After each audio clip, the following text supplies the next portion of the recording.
महिनाको पहिलो हप्ता हुन्छ एक्साइटमेन्ट, महिना अन्त्य हुँदै एङ्जाइटी। तपाईलाई पनि यस्तो लाग्छ कि तलब आयो, आँखा झिमिक र पैसा गयो?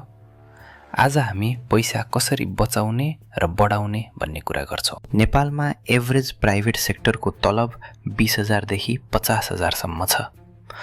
तर महिना अन्त्य नहुँदै मान्छेहरू ब्रोक महसुस गर्छन्। रमेशको उदाहरण हेरौँ, 50,000 तलब छ, तर महिनाको अन्त्यमा 3 देखि 5,000 मात्र बच्छ।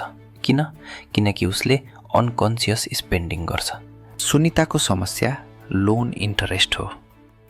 60बाट लिएको 2 लाखको ऋणमा 20,000 त ब्याज मात्र तिर्छिन्।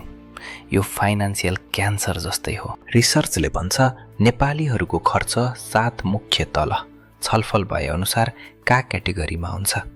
के तपाईले आफ्नो खर्च चेक गर्नुभएको छ? रेन्ट र फुडिङ ठुला मुख्य खर्च हुन्। घरमा पकाउँदा महिनामा निकै पैसा बचत हुन सक्छ। डिजिटल सब्सक्रिप्सन, पार्टी और ग्यादरिङ, हेल्थ एन्ड एजुकेसन र ट्रान्सपोर्टेसन जस्ता साना खर्चहरू जोड्दा वर्षको निकै बढी पुग्न जान्छ। बचत गर्ने सूत्र, पे योरसेल्फ फर्स्ट। महिनाको अन्त्यमा होइन, तलब आउने बित्तिकै पहिले बचत निकाल्नुहोस्। 50-30-20 रुल पछ्याउनुहोस्। कम्तीमा 15% बचत र 5% इमर्जेन्सी फन्डको लागि राख्नुहोस्। विक्रमले महिनाको 1,000बाट सुरु गरेर 3 वर्षमा 1.2 लाख बचत पुर्याउन सक्छ भने तपाईँ किन नसक्ने? ब्याङ्कमा पैसा राख्नु मात्र पर्याप्त छैन। इन्फ्लेसन्सले पैसाको भ्यालु घटाउँछ, त्यसैले लगानी गर्नुपर्छ। कम्पाउन्ड इन्टरेस्ट संसारको 8औं आश्चर्य हो। समय यसको सबैभन्दा मिल्ने साथी हो। जति छिटो सुरु गर्यो त्यति धेरै फाइदा। गहना, शेयर बजार, एसआइपी, गोल्ड या सिल्भर र जग्गा जस्ता लगानीका धेरै विकल्प छन्। आफ्नो पोर्टफोलियो डाइभर्सिफाई गर्नुहोस्। नेप्सीमा लगानी गर्दा लामो समयको लागि सोच्नुहोस्।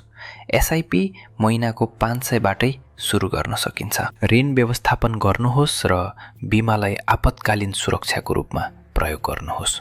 एक स्वास्थ्य समस्याले वर्षौंको बचत सिद्ध्याउन सक्छ। आजैबाट सुरु गर्नुहोस्। आफ्नो खर्च ट्र्याक गर्नुहोस्, इमर्जेन्सी फन्ड बनाउनुहोस् र महँगो ब्याजको ऋण तिर्नुहोस् र घटाउनुहोस्। बचतलाई अटोमेट गर्नुहोस् र एसआइपी सुरु गर्नुहोस्।